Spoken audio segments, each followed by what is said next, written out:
Kieran here. In this video, I'm going to share with you everything you need to know to excel in part 1 of the IELTS Speaking exam. And that's going to include some basic criteria to help guide you to giving an answer that will score highly. 3 different ways you can structure a part 1 answer, and I'll give you some model answers. And we're also going to have a brief discussion on preparing vocabulary, as well as I'll give you my favorite tool to help you prepare for part 1 of the IELTS Speaking exam. Okay, so let's move on to my criteria. And I just want to be crystal clear about this. I created these criteria so that my students could have a surefire way of knowing whether they're coming up with a strong answer. The examiner is not necessarily looking for these exact criteria. You can deviate from my criteria and still give a good answer. I just wanted my students to have a systematic process to come up with good answers. But before I get into that, the most straightforward way of thinking of this exam is that the examiner wants to hear a detailed and natural sounding answer to his or her questions that's easy to understand. Okay, but if you're somewhere between a 4.5 and a band 7, then maybe you need a little more guidance in that, and in this video I will give you exactly what you need. Okay, so remember this acronym, ABU30. That's the acronym I tell my students to think about in part 1 of the IELTS Speaking exam. A stands for answer directly. If the question is, do you like chocolate? Just straight out answer yes or no, or some variation of yes and no, and give a detailed answer why. You can answer indirectly. However, what I found is that many times when my students answer indirectly, they will not get to the final answer before they are cut off by the examiner. Because remember, you only have about 30 seconds to answer part 1 questions. So I encourage you to answer directly. B stands for be specific and detailed, using adjectives, adverbs, or very specific examples of the topics they're asking us about shows the examiner that we have broad vocabulary. And we're constantly striving to show the examiner in the IELTS Speaking exam that we have broad vocabulary and we can articulate our ideas clearly. So let's look at an example. Let's say the question is, do you like chocolate? And I answer, yes, I like chocolate. Note, I did answer the question, but I'm not being very specific about my answer, and I'm copying the question vocabulary directly. Okay? So a better way to answer this question would be to say, absolutely. I'm a huge chocoholic. I especially love white chocolate. Every time I go to the grocery store, I make sure to grab a few of those white Lindt chocolate bunnies. They are my absolute favorite. In my second answer, I gave a very specific example. I said I like white chocolate. And then I said I'm an absolute chocoholic, which is a way stronger way of saying I like chocolate. It's very specific vocabulary. And then I even talked about my routine about shopping and how I always grab white chocolate Lindt bunnies. So I mentioned a brand name. Okay, so both answers, I answered the question. One of them was very basic. One of them showed a high degree of fluency, and I was very detailed. We want to do the second one, be specific. All right, the next letter in the acronym is U.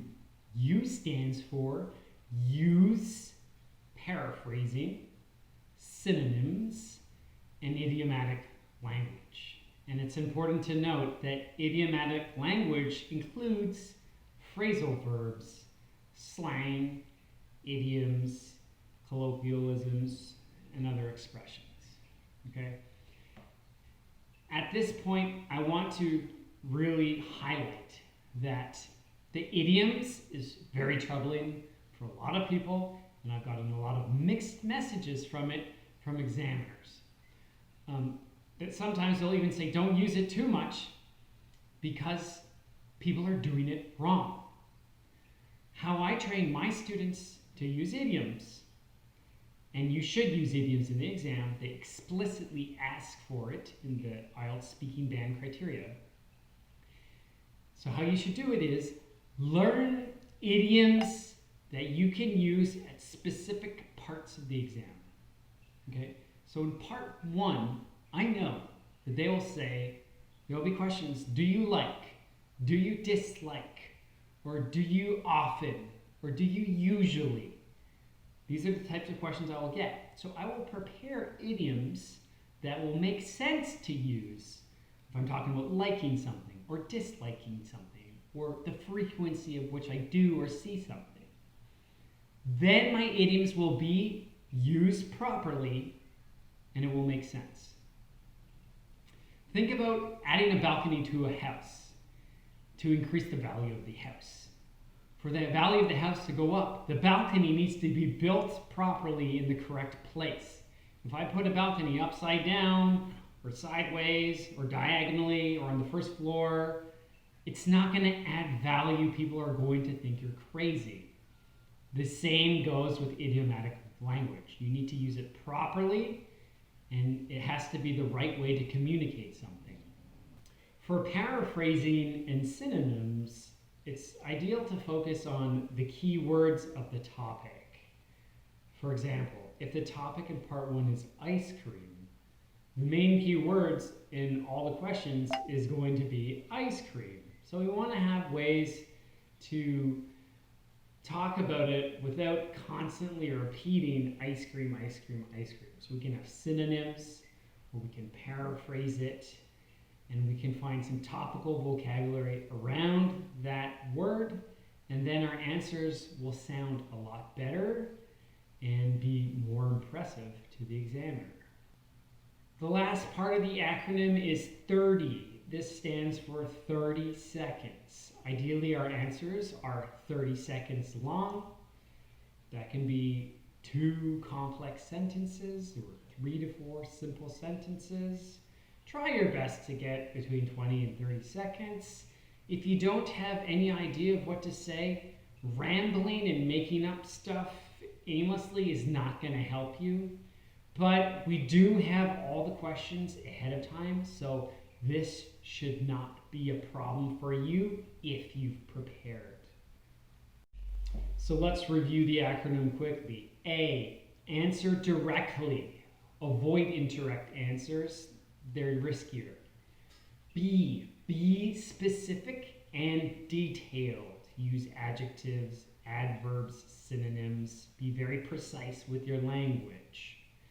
U, use paraphrasing, synonyms, and idiomatic language. And then 30, answers should be about 20 to 30 seconds long, 2 complex sentences, or 3 to 4 simple sentences. Try your best to avoid short answers. If you're interested in my Part 1 IELTS topic spreadsheet to help you get organized for the exam, you can get it by clicking the link below or by clicking my YouTube banner.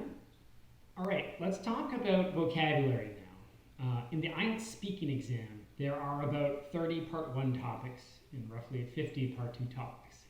That's a lot of topics to cover, and you need to prepare vocabulary for them to have the best shot at getting the score you want. So I created a tool that I call the IELTS topic spreadsheet, which is incredibly useful, and I'm going to show it to you right now. To prepare vocab for this part of the exam, Part 1, what I suggest my students do is come up with 1 to 2 synonyms of the main key word for every topic. So what you have to do is go look at the questions in a topic. Say if we look at ice cream, as we were talking about before, the main keywords are ice cream. Do you like ice cream? Did you eat ice cream when you were a child? Are there shops selling ice cream near the place where you live? Can you make ice cream yourself? So we want to have synonyms of ice cream, different ways of saying ice cream. And then we want to have topical vocabulary. By that I mean colorful language, specific detailed language related to the topic of ice cream.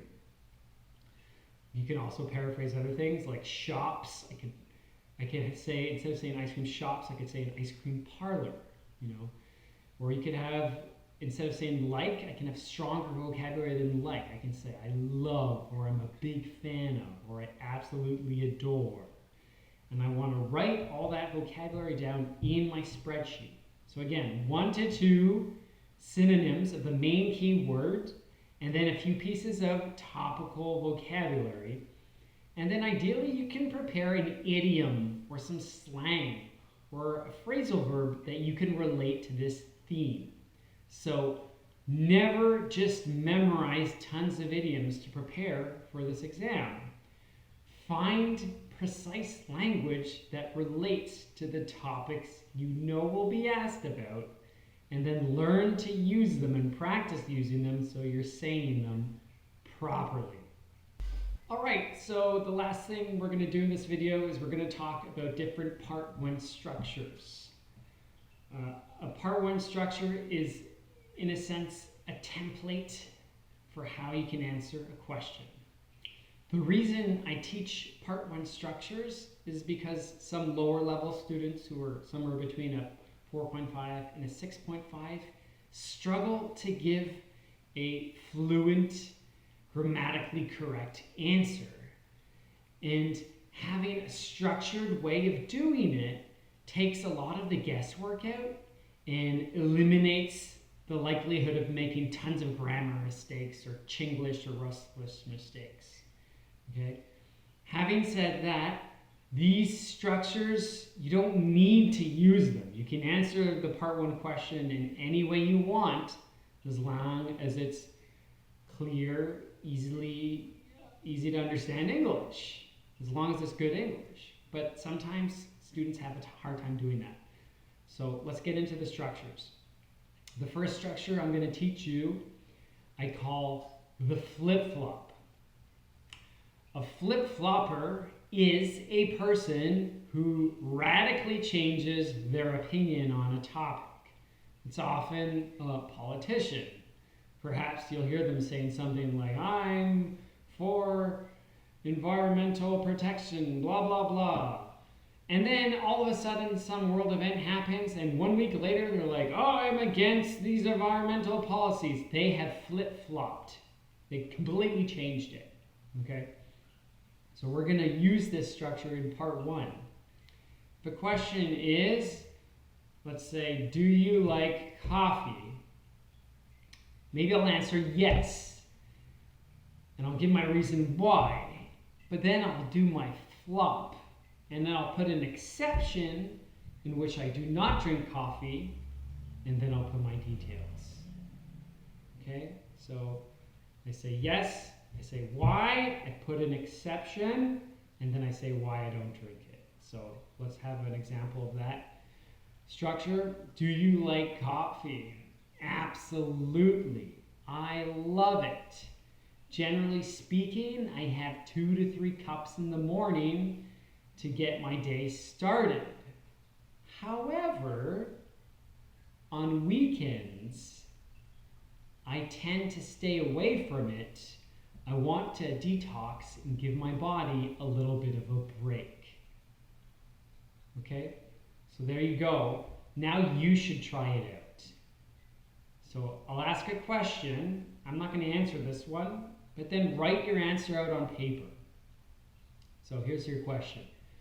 Do you like chocolate? How are you going to answer this using the flip-flop structure? You can write it in the comment section, and I'll let you know how you did.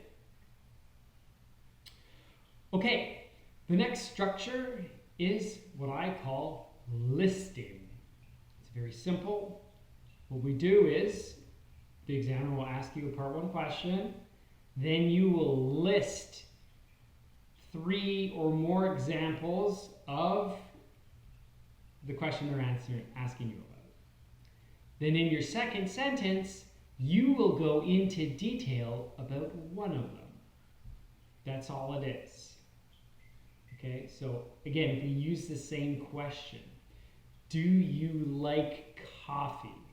I can say, for sure, I love everything ranging from drip coffee to fancy lattes, and every once in a while, I'll grab myself an espresso. However, I have to say that my number 1 go-to is definitely just my plain black drip coffee because it's easy to prepare. The last part 1 structure I teach is called the conditional answer.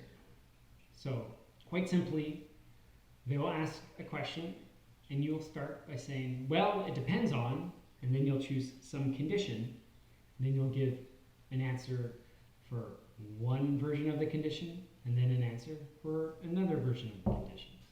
Okay? It sounds poorly worded, I think, but I'll make it clear right now. So, the question is, do you like rainy days? I would answer, well, it really depends on my mood. If I'm feeling on top of the world and everything is going well in my life, quite frankly, rain doesn't bother me at all. Sometimes I even find it relaxing to go for a stroll because everyone's inside and I feel like I'm the king of the world and I can walk in the middle of the street. But if things are not going so well, then I find that rainy weather kind of brings me down even lower and it really ruins my day. So quite simply, I say it depends on, I choose the condition, and then I'll give 2 different answers. And that will, again, give you a nice 20 to 30 second answer, and you won't have to guess or struggle to figure out the grammar because you'll practice the structure over and over and over again. So my last piece of advice in this video is go through all the part 1 topics, prepare all your vocabulary ahead of time, write out answers to all the part 1 questions. Don't memorize them. You don't need to memorize them. But by writing them out, you'll discover some pieces of awkward English you have. You'll uncover some of your grammar problems.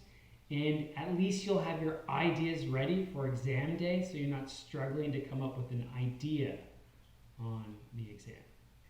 If you have any questions or comments, please let me know in the comments section.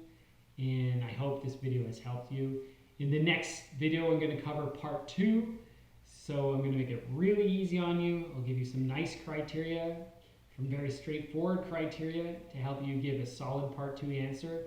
And I'll give you my framework that will help you come up with a part 2 answer that is 2 minutes long every time you do part 2.